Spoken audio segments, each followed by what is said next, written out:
मोदी सरकार ने सोमवार को ही देश के नए मुख्य सतर्कता आयुक्त यानी सीवीसी की नियुक्ति के लिए केवी चौधरी का नाम तय किया है। अब नए सीवीसी की नियुक्ति पर सिर्फ राष्ट्रपति की मुहर लगनी है, लेकिन इससे पहले ही सीवीसी के रूप में केवी चौधरी की नियुक्ति पर विवाद खड़ा हो गया है। वरिष्ठ वकील प्रशांत भूषण ने केवी चौधरी पर कई गंभीर आरोप लगाए हैं। प्रशांत भूषण का आरोप है कि केवी चौधरी को 3 सालों तक HSBC के विदेशी खातों की जांच का जिम्मा सौंपा गया था, लेकिन इस दौरान केस में जांच आगे बढ़ ही नहीं पाई।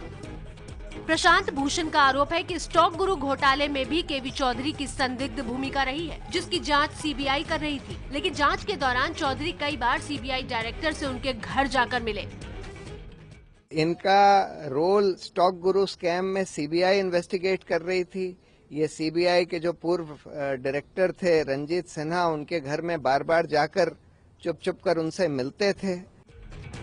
नीरा राडिया टेप कांड के वक्त केवी चौधरी दिल्ली में director general of income tax थे, लेकिन उन्होंने इस केस में सबूतों के बावजूद कोई कार्रवाई नहीं की।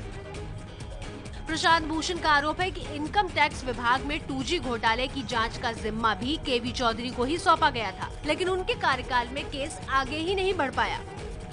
केवी चौधरी की नियुक्ति रोकने के लिए प्रशांत भूषण ने 20 मई को प्रधानमंत्री और गृह मंत्री को चिट्ठी भी लिखी थी। अब उन्होंने सीवीसी की नियुक्ति को लेकर कांग्रेस और बीजेपी दोनों पर निशाना साधा है। कांग्रेस और बीजेपी में आम सहमति बन चुकी है कि भाई इस तरह के जो इंटीग्रिटी इंस्टीट्यूशंस हैं, इनको खत्म कर दिया जाए। केवी चौधरी 1978 बैच के भारतीय राजस्व सेवा के अधिकारी रहे हैं। 1 अगस्त 2014 से CBDT के अध्यक्ष रहे हैं। चौधरी दिल्ली में director general of income tax भी रह चुके हैं। प्रशांत भूषण के आरोपों पर सरकार की ओर से अब तक कोई सफाई नहीं आई है।